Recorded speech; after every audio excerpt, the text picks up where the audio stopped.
dia, boa tarde, boa noite. Bem-vindos ao Café com Ética, aqui com seu host, João Paulo Ribeiro. Bom dia, pessoal. Aqui quem fala é o João Paulo Ribeiro e hoje, nesse Café com Ética, estou na companhia dos meus mais queridos e ilustres amigos, Gabriel Moraes. E aí, pessoal, tudo bem? Tenho também meu amigo Alexandre. Salve, bom dia. Ana Carolina. Bom dia, pessoal. Nossa querida Beatriz. Bom dia. E nosso mais ilustre amigo Lucas. Bom dia, pessoal. Bom, pessoal, hoje estamos trazendo um tema que é muito relevante para a nossa sociedade. E o tema desse novo podcast é a banalidade do mal. E o nosso tema ele é a respeito sobre a banalidade do mal. E ela tem muito a ver a respeito de uma autora, né, que se chama Hannah Arendt. E de onde ela veio? É interessante a gente falar um pouco sobre a história. A Hannah ela era judia, né, e o povo judeu ele vem sofrendo com o antissemitismo ao longo de vários anos. Né? Então, desde o Império Romano, desde antes de Cristo, o povo judeu ele já vem sofrendo esses fenômenos de diáspora entre diferentes povos, né? E esse fato do antissemitismo ele se tornou muito forte durante o período nazista, né? Durante o governo de Adolf Hitler, em que o partido nazista ele acabou criando os campos de concentração. A partir desse período, muitos judeus foram massacrados e vistos como não cidadãos, né, da Alemanha, foram excluídos de qualquer tipo de direito que um cidadão ele pode ter, né, e a Hannah ela é um produto desse fato, né, ela era uma estudante do comportamento humano e ela viu nessa vivência que ela teve como ela podia agregar, como é que ela podia entender como tal pessoa consegue cometer tal tipo de atrocidade. Né? A Hannah ela é famosa por quê? Porque ela escreveu um livro muito bom, que chama As Origens do Totalitarismo, é um livro de 1989, né? Ela ficou famosa por isso. E depois ela escreveu o livro de Eichmann em Jerusalém. Né? Esses dois livros ficaram muito famosos e ela conta um pouco a respeito sobre o tema que vai ser tratado hoje em dia. Se alguém quiser complementar.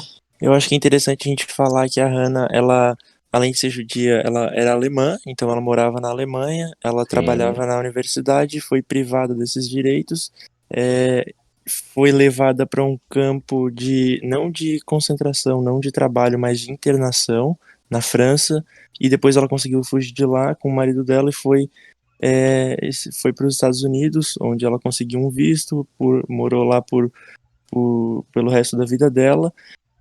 Só que, como é falado no filme, ela mesma fala isso, que ela ficou sem pátria durante vários e vários anos, porque ela conseguiu um visto, mas não conseguiu um passaporte. Então isso deixou ela sem pátria, e isso aconteceu com vários e vários judeus que saíram da Alemanha, saíram da Polônia, conseguiram fugir, e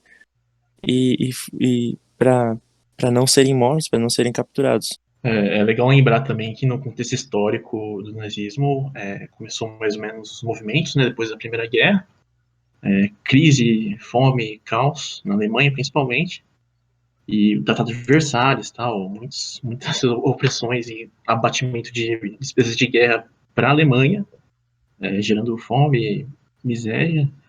E, bom, aí começou um movimento que a princípio seria socialista, né, mas acabou sendo o que a gente conhece hoje como o nazismo, né? Então, meio que naquele tempo, dos anos 30 até 45, não era um bom tempo para ser judeu. E, bom, o que a gente vai explicar aqui, a gente vai comentar um pouco, é que depois de 45 para frente não era bom tempo para ser nazista, né? Ao escrever esse último livro que o João tinha comentado sobre Eichmann em Jerusalém, ele, na verdade, descreve o julgamento de um fugitivo que o cara, basicamente, ele fazia toda a parte logística de quem ia para qual campo de concentração. E a partir desse julgamento, ela vê e descreve o termo banalidade do mal, No filme sobre a vida dela, mostra muito como esse termo ele foi mal interpretado inicialmente, o pessoal simplesmente não entendia o que ela queria dizer, e então ela acabou sofrendo bastante preconceito na época. E é legal a gente observar também essa diferença. Eu acho que vocês podem falar bastante também a respeito dessa diferença entre o mal teológico, né, que era o que existia antigamente, e após esse período ele é marcado pela Ana pelo mal moderno, né? Então, ela, ela e todo mundo da época só sabiam que era o mal teológico, né? Aquele mal que você assemelha a pessoa a um monstro, a algum problema contra aquilo que você acredita, enfim. E quando ela chegou no julgamento, ela olhou para o Eichmann, viu as reações dele, conheceu ele de frente a frente, e ela viu que ele era uma pessoa normal. Ele era um pai de família, ele era um, um cidadão como qualquer outro, e mesmo assim ele cometeu todas as atrocidades do Holocausto, ou participou das atrocidades do Holocausto, onde ele organizava quem ia para onde, é, mas ele, várias vezes no julgamento, falou que ele não matou, não feriu nenhum judeu, porque ele só fazia parte burocrática. Ele só obedecia às ordens que ele era mandado e era aquilo que ele fazia. Então, o mal dele não era um mal de um monstro, porque ele era uma pessoa normal. Ele só fazia o trabalho dele. Era um trabalho. Selecionar pessoas, mandar ela para campos de concentração, era um trabalho. E ele era uma pessoa que gostava muito do trabalho, de ascensão social.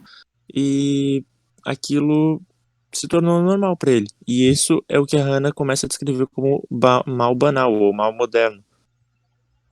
Nesse momento, a Hannah percebe que o mal, ele não vem de pessoas naturalmente maquiavélicas. Ela percebe que o mal, ele se difunde em pessoas supérfluas, medíocres e triviais, que não questionam a realidade do seu dia a dia, que não têm um senso crítico e não fazem questionamentos. Então, essa é a principal diferença entre o mal teológico e o mal banal, que é comentado pela Hannah Arendt. O mal teológico, ele é visto como uma ausência do bem, algo muito distante do ser humano, até uma personificação do mal voltado para uma religiosidade. E aqui, o mal banal é intrínseco ao ser humano, aquele ser humano que não se questiona, que não tem um senso crítico e não pratica o ato de pensar. Esse mal banal também é muito descrito no filme do fotógrafo de Mauthausen. Ele, na verdade, o filme foi baseado nos fatos reais. E na última cena, ele é um filme bem impactante, e chega na última cena que o fotógrafo, no caso, ele fotografava tudo dentro do campo de concentração de Mauthausen, mas ele nunca matou ninguém. E ele também diz isso muito enfático na última cena do filme, dizendo que ele não tinha culpa, ele só tirava fotos, ele só via as coisas e recordava. Apenas isso, ele nunca fez mal a ninguém. E é interessante a gente olhar como o Eichmann ele se via, né? A Ana, ela falava muito dele sobre o homem que estava na cabine de vidro. Porque durante o julgamento dele, ele ficou sentado, estava gripado, né? Então, diversas vezes no filme a gente vê ele limpando o nariz dele, com os policiais atrás. E ela começou a analisar como era aquele ser humano, né? Como é que alguém que participou de um fato histórico se comportava, né? Em meio de tanta atrocidade.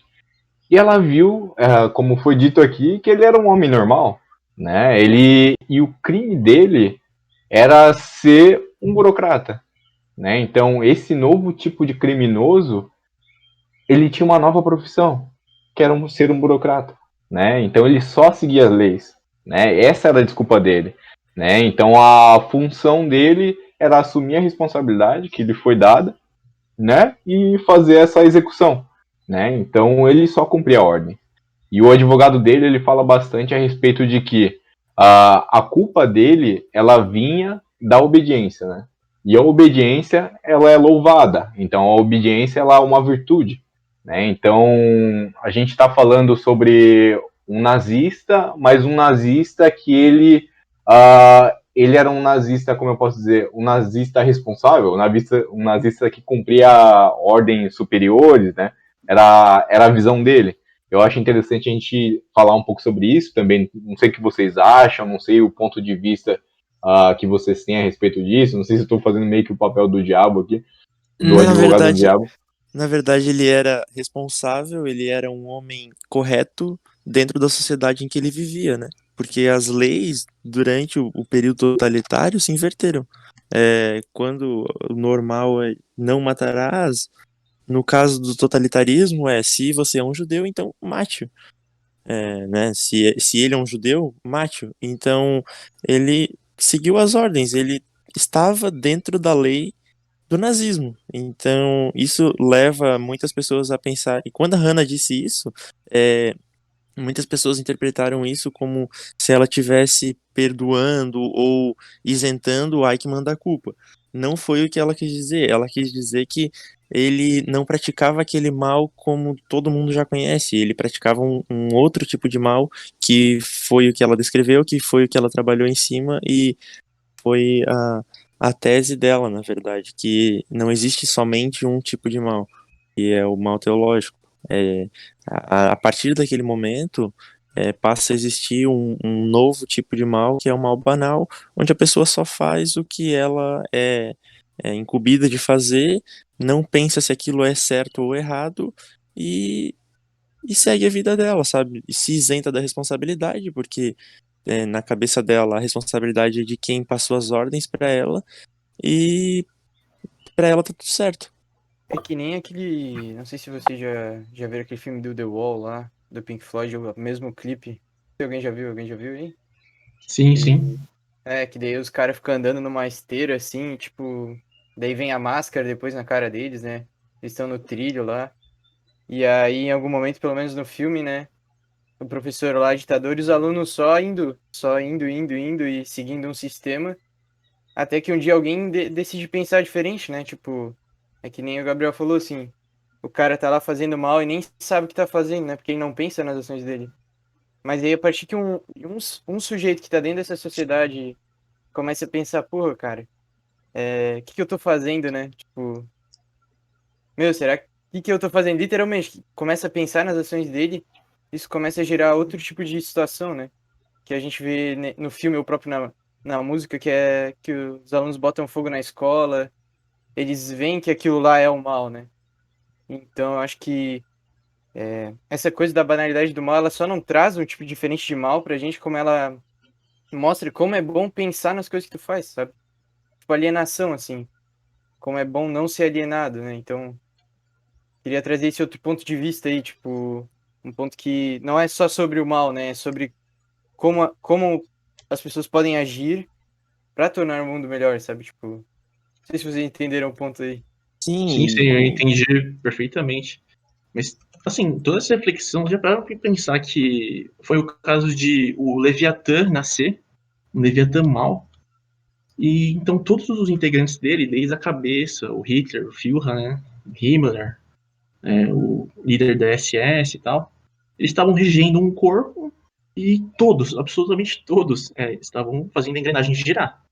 Vai desde o Eichmann para administrar a administração da ferroviária, para mandar gente para morrer, para mandar suprimento, o que seja. Mas isso vai desde o soldado que vai estar atirando no front, que ele estava em guerra também, né? Mas isso vai também desde o cara que está apertando porca, sabe? Porca para um caminhão, porca para uma rodana de tanque. Bom, esse tanque vai ser usado para matar gente lá na frente. É a mesma coisa, sabe? Nesse sentido. Não é só porque o Eichmann era da SS que ele era do mal. Todo mundo matava. E quem pensava o contrário, quem pensava como as crianças na esteira, seriam como uma bactéria, um câncer dentro. Então, provavelmente eles seriam chamados de traidores e iam ser fuzilados, sabe? Nesse nível, totalitarismo. Funciona como um corpo. eu acho que o que o Alexandre falou de alienação, de mostrar ali que todo mundo pode agir assim, sem pensar, quer dizer que a gente também às vezes está cometendo mal sem perceber. Sim, Não, com com certeza. certeza. Com É só certeza. pensar, pensa assim, do nada surge um outro país, super verde, limpo, zero waste, e entra em guerra com a gente, porque a gente tá fudendo com o planeta. E a gente perde essa guerra. vai todo mundo lá sendo julgado porque você estava usando embalagem, estava tacando tudo no mar e você não fez nada sobre isso, sabe? Mas pra gente estar nesse meio e estar nesse sistema e aparentemente a gente não acha uma solução viável pro sistema que a gente segue, a gente ia ser enforcado também, sabe? Tipo, se a gente tá vendo, sei lá, nós como engenheiros, tá ligado? Bom, eu sou engenheiro de materiais, vocês também aí, a maioria. A gente vê que hoje tá muito desenvolvendo essa parada de biomateriais, principalmente os plásticos, né? Justamente pra jogar, não, tipo, pra degradar mais rápido e tal. E, cara, quando a gente vê esses problemas e ignora, tá ligado? Tipo, a gente tá sendo meio banal, né? Sim, Que eu acho que o dever de um engenheiro é, tipo, na verdade, o engenheiro ele serve pra solucionar problemas, e um problema é o lixo, né, cara? total, Então, mano. quando a gente deixa de solucionar esses problemas, a gente tá sendo banal, sabe? Bom, não sei se vocês concordam comigo, mas. Sim, quando a gente deixa de ligar pra É, isso, né? Porque às vezes o problema é tão exato. colossal e a gente tem solução, mas pra aplicar isso é tão maçante, a gente teria que mudar o sistema econômico, sabe? Mudar a Exato. logística de distribuição. Nossa, vão chamar a gente de comunista nesse nível, né? E vamos fugir do normal, né? Porque o normal é jogar ali e tal e deixar como está. Bem relacionado a isso que o Alexandre falou, trazendo para a parte da engenharia, ao meu ver, o engenheiro ele precisa ter responsabilidade sobre as consequências do seu trabalho. Então, caso um engenheiro ele propague esse mal banal, quer dizer que ele não é responsável pelo seu trabalho, ele está apenas fazendo o que é mandado para ele, o que um supervisor manda ele fazer, e ele não questiona aquilo. E isso é muito importante porque dessa forma ele tira a responsabilidade do trabalho de engenheiro dos seus ombros, então ele não é mais responsável pelas consequências do trabalho que ele está fazendo. Ele bota essa responsabilidade, ele projeta essa responsabilidade nas costas de outra pessoa, do supervisor ou da pessoa que mandou ele agir daquela forma. E é bem interessante porque o experimento de Milgram, ele prova exatamente isso, que uma pessoa consegue botar o seu senso crítico de lado e obedecer a ordem cegamente quando ela tira a responsabilidade dos seus atos de si própria e projeta em outra pessoa. Então, é muito importante, principalmente nessa parte da engenharia, que os engenheiros não propaguem esse mal banal, porque às vezes o seu trabalho envolve a vida de outras pessoas e a gente precisa ser responsável por isso. E é bacana a gente observar também que isso no Brasil vem tomando bastante corpo, né? Então a gente tem em 2014 a Lava Jato, que foi uma das maiores lições de ética que o Brasil ele vem enfrentando, né? E daí que surge o termo no Brasil de compliance. O compliance entre as empresas, o compliance interno das empresas, a importância disso e quais são os responsáveis por isso, né? Então a banalidade do mal ela está muito ligada às pessoas que estão integrando isso, né? Então a gente teve na Operação Lava Jato um esquema de corrupção, né? E o que acontece? Acontece que quem é o responsável? Seria só o diretor da empresa? Colocaria alguém só como responsável, como no caso do Eichmann? Era um argumento dele. Muitas pessoas mataram, mas só eu vou ser responsável por tantas mortes, ao peso de não sei quantas milhões quantas 6 milhões de milhões. pessoas, 6 milhões de judeus estão nas minhas costas, né? Então, aqui a gente acaba enfrentando um problema bem semelhante, né? Não no caso de mortes, mas no caso de corrupção, que podem levar a outros resultados também. Mas é interessante a gente pensar, quem é o responsável? O compliance, ele trata bastante disso, né? Trata de que se eu sou o superior de alguém e o meu supervisionado, ele acabou cometendo um crime, é minha responsabilidade também saber disso. É minha responsabilidade eu saber o que está ocorrendo. E a mesma coisa para quem está embaixo, né? Então, o compliance ele está se tornando um termo muito empregado nas empresas por conta disso, né? Porque se levar, vai levar todo mundo, né? O sistema da burocracia, né, que sempre tem que ter um nome, né, um responsável, né, no caso é o que aparece, né, um engenheiro responsável em qualquer rótulo. Né? Se acontece qualquer coisa, a culpa é dele, né? A Mas gente, pode não necessariamente ser isso, né? a gente fala ali da parte do. Teve Lava Jato aí, mas, cara, se tu vê a história do Brasil, sempre foi um sistema meio assim, né? Tipo, ela é sempre meio conturbada e desde da ditadura do Vargas sempre teve, tipo, lá, mano, lá em 1900, sempre teve sempre um culpado, né? Mas, meu, eram muitas pessoas. E passa o Vargas, vem outro, e sempre vem outro, né? Sempre tem alguma coisa assim no Brasil, cara, é impressionante. Só Eu queria acho que comentar isso desde, também.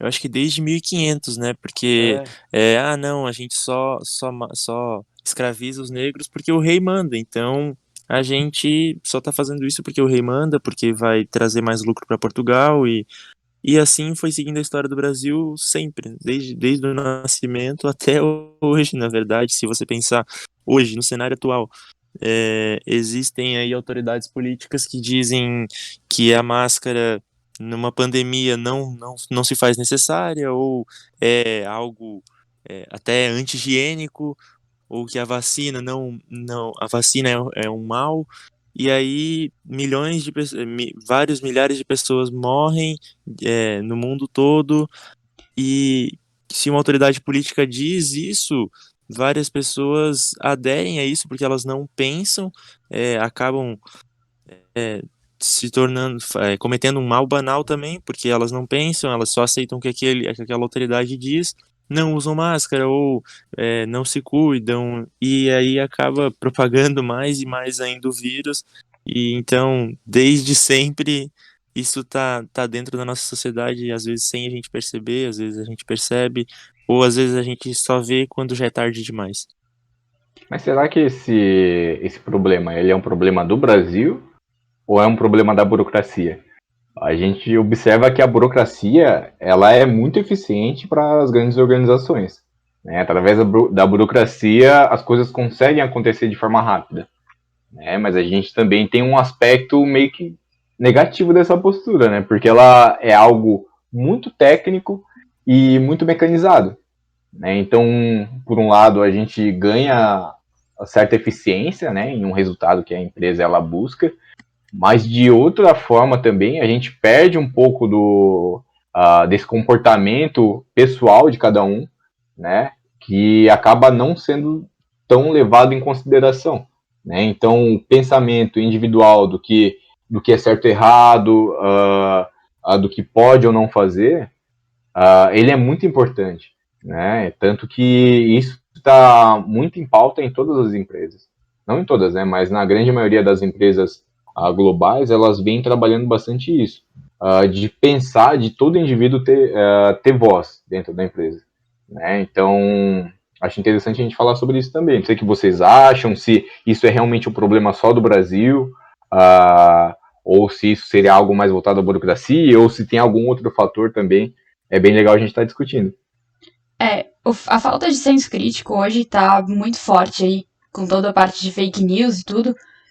Tanto que esse negócio, muita gente, eu vejo pelo menos assim, tem grupos de famílias no WhatsApp, e o pessoal muitas vezes, tipo, nem lê tudo e só repassa informações. Então, esses dias apareceu que, por exemplo, que fazer gargarejo com limão ajuda no combate do coronavírus, porque o limão tem um ambiente básico, tipo pH 13. Aí eu fiquei, gente, pera. Pô, mas limão não é um negócio básico, sabe? Então é muita gente, tipo, que não tem senso crítico, só pega e repassa informação.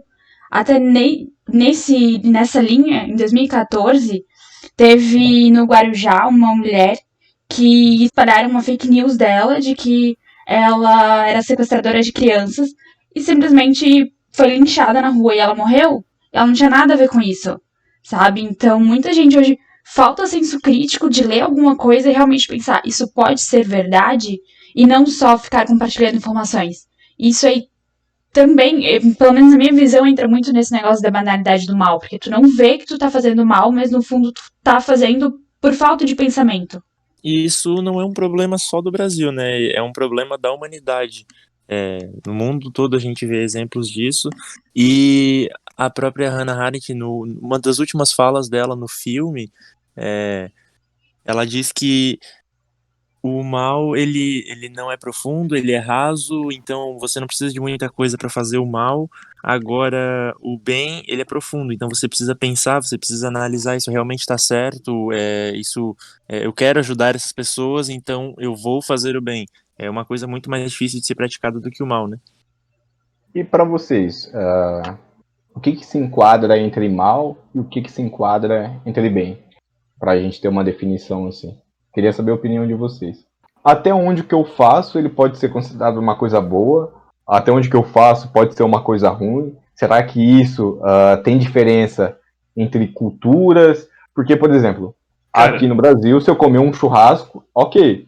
Se eu comer um churrasco na Índia, eu vou ser mano, apedrejado, entende? E, Só o que, mal e o bem é tipo, relativo, né?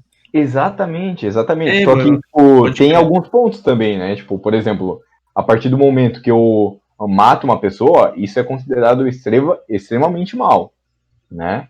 Então, e isso para qualquer país. Ou será que não? Ou Se será que, você por tiver em guerra. exemplo, Se você exatamente, tiver em guerra. Então, em guerra eu naquele posso matar um tempo, semelhante, né? naquele tempo de guerra, matar uma pessoa está correto, entendeu? Então, por isso que o mal e o bem é muito relativo de tempo, espaço, cultura e o que for, porque isso vai variando, sabe? O que é certo hoje já foi muito errado antes, e o que é errado hoje já foi muito certo antes. Isso a gente vê no dia a dia. Por exemplo, até, sei lá, 50, 70, 80 anos atrás, racismo era normal, entendeu? Hoje, por lei, racismo é crime, entende? Então, isso era uma coisa normal, agora é uma coisa ruim. Então, o mal e o bem, eles se difundem, vão se movimentando ao longo do tempo e do espaço. Essa ideia flutua, né, mano? Como ele disse, o Gabriel, no tempo e espaço. Falei, né, na aula uma vez que. Bom, a gente já falou aqui, né, da escravidão, tá, um mercantilismo. Uma das justificativas era da permissão da coroa portuguesa e da Igreja Católica, né, de aprovar, para falar a historinha, não, os escravos aí, eles não têm alma, então o máximo que eles vão ter é meia alma, então você pode escravizar eles. E, bom, o nazismo, a principal justificativa, a gente é raça superior e essas outras pessoas, elas nem são gente, então não precisa se preocupar. Foi Darwin que falou que a gente é raça superior, então é a teoria darwinista. Vamos aceitar e seguir a vida. É interessante que tem um lado tipo, do nazismo que é porque os judeus eles pegavam os altos cargos bancários, né? A gente sabe que os judeus eles têm, se a gente for ver aí as pessoas mais influentes do mundo, quase todas são judias, né? Einstein, sei lá, tem muitas, né? Não vamos citar todas. Mas tipo, diziam que os judeus tinham altos cargos e daí os alemães não gostavam. Tem uma parada assim, né? De mais não era só pela raça. Não sei se vocês já ouviram falar disso. Sim, Eu sim. gosto. Tinha aquela historinha, né, tipo, eles estão tudo em crise lá naquele contexto, né, entre guerras. E, se eu abro uma loja e abro um judeu do outro lado da rua, e ele consegue deixar o preço do bife metade do valor. Mas ele faz Exato. isso só pra me secar, até eu falir, aí ele pega e dobra o valor do meu valor. Mas ele domina, né? É nessa lógica, né? Mas até aí Exato. isso seria uma competição, né? E seria totalmente uma contradição, né? Pra falar que a raça ariana é a raça superior, mas não consegue competir com o judeu, que tá ganhando economicamente deles.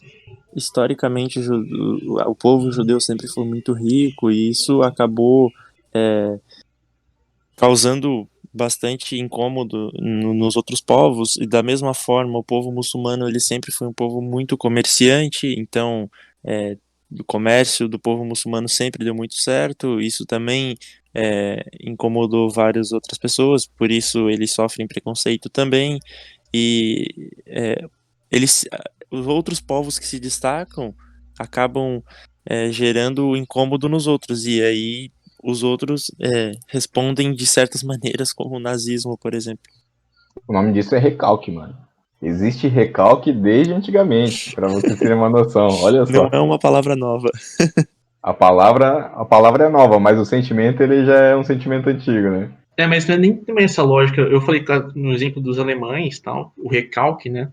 Mas também tem outro lado, por exemplo, no Japão, do outro lado do mundo. Eles se uniram rápido, enquanto o principal oponente lá, a China, a Coreia, eles ainda eram reinos dispersos. Aí ele pegou, conseguiu se industrializar rápido e começou a expandir. E com muita opressão, sangue, morte, destruição. Mas foi nesse nível também, não é só o recalque, né, que acaba reprimindo, mas também é caso quem se destaca também vai oprimir também. A gente vê que naquela guerra lá principalmente da China, da muralha da China, né, com os mongóis, tipo, surreal, assim. E era uma guerra, né? Mais por território do que por recalque, eu acho. Não, acho que a lógica de poder, dominação, acho que é tal qual a entropia, mano, sempre tende a expandir, assim. Exato, exato. Mas não sei lá, ao longo da história, guerra sempre foi guerra, né? É complicado que tudo gera discussão, né? E isso é interessante. Eu acredito que o podcast ele é interessante por isso, porque além da gente ter essas reflexões, acaba que os nossos ouvintes também, eles têm um pensamento um pouco diferente. E aos ouvintes que tiverem alguma opinião, comentem embaixo do podcast quais são as opiniões de vocês, se vocês gostaram, se não gostaram, o que a gente poderia citar nos próximos, porque esse é um tema muito importante. E pegando um gancho nisso, é interessante a gente estar falando sobre mal e bem, então esse tema um pouco de moral, ele entra muito no que o Kant falava, né? Então, o Immanuel Kant, um famoso filósofo, ele dividia isso entre dois tipos de imperativos, né? Então, a gente tem o imperativo categórico e o imperativo hipotético, né? Esses dois imperativos são duas formas de pensar, né? Duas formas diferentes para uma determinada ação. Então, por exemplo, o hipotético, ele foca mais em, se eu quero atingir algo, eu vou agir daquela maneira até atingir isso, sem pensar nas consequências. Já o imperativo categórico, ele já pensa em como é que isso vai afetar o meu próximo, né? Como é que essa vontade ela está alinhada ao resultado que isso pode gerar em outra pessoa. Né? Eu só queria fazer esse adendo porque eu não sou um grande entendedor, mas eu sei que esse tipo de pensamento é bem interessante para as nossas ações do dia a dia, né? A gente estava falando sobre mal e bem, como é que eu posso considerar isso ou não. E eu acredito que a gente, pelo menos, se colocar no lugar do outro já é um primeiro passo, né? Para a gente saber se aquela ação ela é válida de ser feita ou não. Eu acredito que é justamente por isso que a gente precisa ter esse tipo de discussão sobre a banalidade do mal, sobre o que é bom, o que é mal, para realmente conscientizar e até provocar as pessoas para que elas comecem a perceber o mal banal na nossa sociedade, comecem a questionar as suas próprias ações em muitos momentos. Então, essa discussão ela é muito importante. Ô, João, tu falou ali do filósofo, eu lembrei que, cara, toda essa discussão me lembrou do Heráclito, de Efésio, não sei se vocês já ouviram falar dele. Ele tinha uma arqué, que é o motivo de que tudo existe, né? E a arqué dele era o fogo, que ele dizia que tu não podia se banhar no mesmo rio duas vezes, né? Porque tudo muda. E, cara, a partir da nossa discussão de banalidade do mal, a gente consegue ver como a banalidade do mal sempre tá ali, né? Mas, ao passar do tempo, as pessoas fazem elas de diferentes maneiras. Lá em 1900 era o nazismo. Aí agora, hoje em dia, são outras coisas, tá ligado? Tipo, por exemplo, nós engenheiros, hoje em dia, ver um problema e dizer, isso não vai interferir em nada. E aí, sei lá, aconteceu o que aconteceu em Mariana, sabe? Pô, a gente não tá sendo nazista, mas é uma banalidade do mal. Mudou, mas continua sendo banalidade do mal, sabe? Tava pensando nesse filósofo aí, como as coisas são, tá ligado? Mas, cara, sabe o que eu acho que é o mais pesado do mal hoje em dia, mano? O fantasma da economia, da escassez, tá sempre aí, sabe? Aí pensa também, tem outro referencial, às vezes não é nem o engenheiro. Por ele queria fazer o negócio mais seguro possível, mas mandaram ele fazer um negócio mais economicamente viável. E se ele não fazer, vai ter outro lá que vai fazer. Então ele meio que teria que pedir demissão, sabe? Negócio assim. Mas independente de quem for, não deixa de ser banalidade do mal, tá ligado? Sim, então, total. Só que aí, tipo, tem esse lado, sabe? Ele vai saber que é mal, mas às vezes ele não tem escolha, sabe? Às vezes ele tem uma família pra cuidar. Cara, sempre tem escolha. Eu discordo, gente. Sei lá, cara. Às vezes tem responsabilidades que às vezes tem que engolir o choro, né? É porque se a gente for pensar assim, se a gente falar que não tem escolha, é complicado também, porque qualquer ação, ela é meio que, como é que eu posso dizer? Ela pode ser usada como desculpa disso, né? Então, Sim, uma pessoa qualquer. que, exato, uma pessoa que, eu fui roubar uma casa, porque minha família tá passando fome, o dono da casa, ele tinha uma arma, a gente acabou trocando tiro, eu matei ele, mas eu só queria alimentar minha família. Sabe, a gente começa a entrar em algumas discussões que é complicado, né? E sempre vai ter uma desculpa. Igual no caso do Eichmann, voltando. Ele só cumpria ordens. Era a única coisa que ele fazia. Ele não chegou a matar ninguém.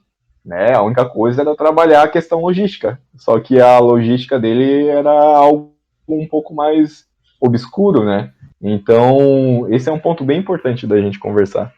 Obscuro pro nosso ponto de vista. Só adicionando, por essa razão que a Hannah Arendt é tão criticada depois da obra dela, porque ela comenta que os líderes judeus, de certa forma, ajudaram os nazistas nessa situação da Segunda Guerra Mundial. E aí, até que ponto eles têm livre-arbítrio e têm escolha para ajudar ou não aqueles nazistas, entende? Porque eles estavam sendo oprimidos, eles estavam sendo massacrados, todo esse povo, e o líder ajudar ou não, quer dizer, ele ia morrer ou não. Então, até que ponto ele tem liberdade de tomar esse tipo de decisão, de ajudar ou não ajudar, entende? Eu acho que isso é importante também, porque a Hannah Arendt foi muito massacrada nas coisas que ela disse nas obras dela, em razão a isso. Até mesmo se parar pra pensar, o próprio serviço do Eichmann. Se ele dissesse, eu sei o que tá acontecendo, eu não vou mais fazer essa logística, provavelmente ele ia ser morto e ia botar outra pessoa no lugar, e outra pessoa ia ter que fazer, ou se recusasse, ia acabar morta também. Então, ali o mal tava tão incrustado, digamos assim, que independentemente se ele fizesse ou não, alguém ia fazer todo esse trabalho. Sim, E total. Ficando naquela lógica do Leviatã, né? Ele só é uma célula. Tipo, até porque, tipo, não começou em 44. Todo esse processo para chegar nessa lógica vai desde os anos 30, sabe? Sendo que já tem gente crescendo nesse meio. Tem a educação do nazismo. E entrando nesse tema, pegando esse gancho, é legal porque, não sei se vocês assistiram aquele filme A Onda, ele retrata muito isso, né, em que os alunos, em uma aula sobre autocracia, o professor pergunta, vocês acreditam que hoje em dia existiria um neonazismo, existiria um nazismo, um regime fascista aqui de novo? E o pessoal fala que não, né? E isso que o Lucas falou, de que existiu algo antes, até chegar no nazismo, retrata bem esse regime de autocracia, esse regime fascista, né? Porque sempre que a gente observa como é que surge pessoas que conseguem fazer tais atrocidades, a gente sempre se depara pelo mesmo espaço, pelo mesmo sentimento, que é um sentimento de um país que está vivendo alguma inflação, que está vivendo algum tipo de desilusão política, algum tipo de alto índice de desemprego, né? E descontentamento. Então a gente observa que as pessoas estão meio que perdidas, né? E daí, nesse sentimento de despertencimento de um país, esse sentimento de, sei lá, ser um órfão, né? Ou um sentimento de uma viúva, não sei, mas é um sentimento de não ter ninguém junto com você. Esse regime autocrático, ele acaba sendo uma forma de união, né? E é isso que a gente vê no filme também, é isso que o filme retrata bastante, em que os alunos que muitas vezes se sentiam perdidos, aquele aluno que não tinha amigos, ele encontra um pessoal que faz parte de um mesmo grupo, se veste igual, que ele não é mais a minoria, né? E isso no começo é muito bom, porque eles começam a tirar muitas notas altas, eles começam a fortalecer a questão da amizade. Só que aí tá. Quais são os efeitos ao longo prazo que isso pode causar? Né? Será que todos esses efeitos são tão bons? O que vocês acham? Que isso é bom para uma sociedade? Que isso um dia pode sair do controle. Não sei se mais alguém assistiu esse filme e quiser comentar também a respeito. Que nesse filme A Onda, eu lembro, cara, tem um fator acolhedor, né? E principalmente do cara que não tinha amigos e tal. Todo mundo que tem alguma coisa faltando, meio que essa ordem, essa união preenche as pessoas, né? Eu acho que isso ficou bem evidente naquele contexto, sabe? O nazismo não foi de graça. Muitos professores de história falam assim, o Tratado de Versalhes contribuiu muito para acontecer o que aconteceu, né? Que é só deixar as pessoas numa situação de crise, caos, fome, e as pessoas começam a ficar mais animalescas e qualquer coisa que não precisa ter fundamento, elas começam a acreditar, né? Como se fosse um foco de esperança para alguma coisa no futuro. E aí entra muito bem, né? Um discurso simples, falar, a gente está aqui porque eles são maus, vamos colocar eles no campo de concentração. Claro, não tão simples assim, né? Ou inventar uma historinha, né? Não, a gente tá aqui por culpa deles, mas nós somos predestinados, né? Nós somos a raça superior. E aí roda a engrenagem nesse sentido. É o nosso destino manifesto, sermos o dono dessa terra e termos o direito de poder utilizá-la, né? Seria mais ou menos isso, Lucas. Nossa, total, imagina. É tipo, por exemplo, né, no caso dos Estados Unidos, existe a Carta Manifesto lá, expandir para o leste, assim, Oeste. lá... isso, oeste, buguei. E você, assim, meio que varrer a população local que tinha lá, né, porque, assim, de qualquer forma, entra em conflito, né, são muito divergentes, como os dois povos eram, e aconteceu o que aconteceu, né, os povos indígenas lá foram massacrados, né, praticamente foi um genocídio. Tinha até algumas coisas assim que eles recompensavam os caçadores de gente, né? Eles pagavam pelas orelhas que eles entregavam para os outposts lá, pelos fortes, né? Nesse nível, sabe? Então, mas isso a gente pensa agora é um mal absoluto, né? Naquele tempo eu não sei o que passava na cabeça dele, acho que era seguir essa carta manifesto. O nosso direito predestinado a lógica protestante, espírito capitalista.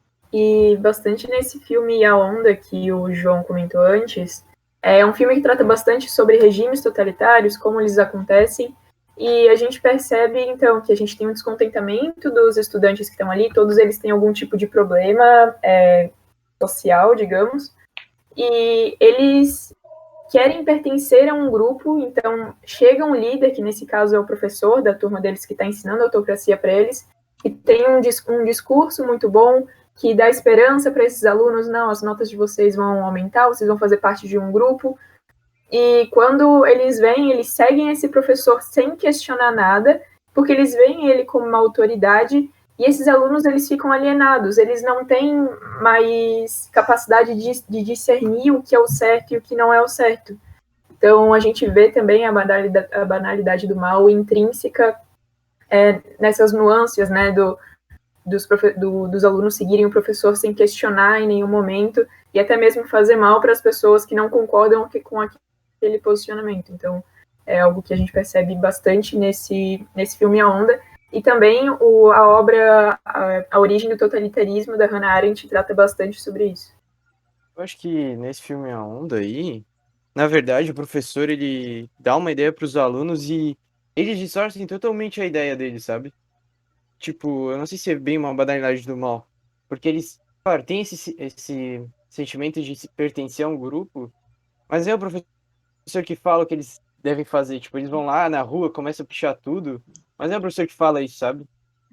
E aí, quando o professor se dá conta, ele criou esse grupo A Onda sem os princípios dele, sabe? Tipo, eu acho que os alunos distorceram os princípios dele. Eles entenderam errado. Ele queria mostrar como é o sistema, mas não que eles fizessem o que eles fizeram. Não sei se vocês concordam comigo. Sim, é que também a autocracia é o poder ilimitado e absoluto em um grupo, em uma pessoa que detém todo esse poder. Então, naquele momento, eu acho, pelo menos, que o grupo da onda dos alunos, eles realmente achavam que estavam em uma autocracia e que eles tinham poder ilimitado e absoluto sobre tudo. Então, eles vão lá, eles banalizam toda a cidade, eles começam a agir dessa forma, mas realmente, quando a gente percebe que dá poder para pessoas que ainda não conseguem ter esse poder, as coisas saem do controle. Não, exatamente. E é legal, não sei se vocês já leram o livro 1984, do George Orwell, que ele retrata bastante isso, né? Então, nós temos o grande irmão, né? Que ele é responsável por toda uma sociedade, né? O pessoal ele acaba vivendo em um regime totalitário, né? Em que até a língua ela foi mudada, né? Então, tem certos tipos de palavras que antigamente existiam que hoje em dia nem existem, né? Por que elas não existem? Porque elas refletem no individualismo do ser humano, né? Então não existe mais o ser como indivíduo, não existe mais o pensamento crítico, né? As pessoas não existe a liberdade de expressão, né? Existe uma política de contra a liberdade de pensamento. Então é muito interessante a analogia que isso é feita a todos os tipos de regime ditatoriais, né? E esse livro ele retrata bastante isso, da busca do ser humano que vive em um regime desse tipo.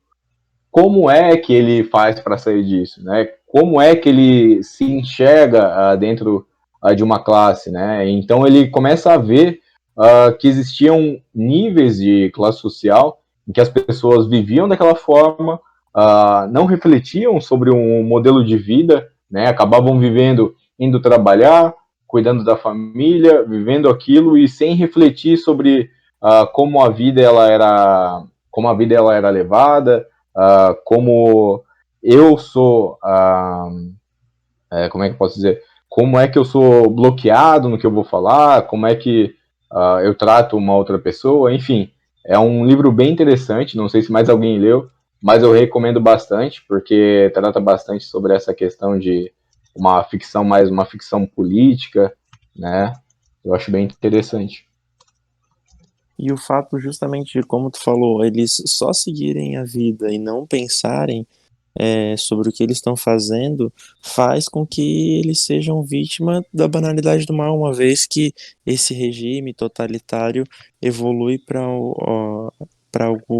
algo muito ruim, que produz coisas ruins, sei lá, no caso, matou várias pessoas, ou passa a ter um discurso de ódio para vários grupos de pessoas, ou para um determinado grupo de pessoas que seja, e como essas outras pessoas que pertencem ao regime, elas não pensam, elas não refletem, não têm um pensamento crítico sobre aquilo, elas só aceitam, todas elas acabam, entre aspas, sendo uma vítima do mal banal, porque elas estão sendo coniventes com aquilo, estão participando daquilo sem que elas percebam, porque elas não pensam, porque elas aceitaram aquele regime como o certo para elas e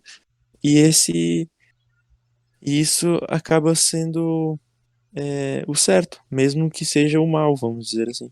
Bom, pessoal, eu acredito que o nosso podcast ele trouxe bastante essa questão da banalidade do mal, trouxe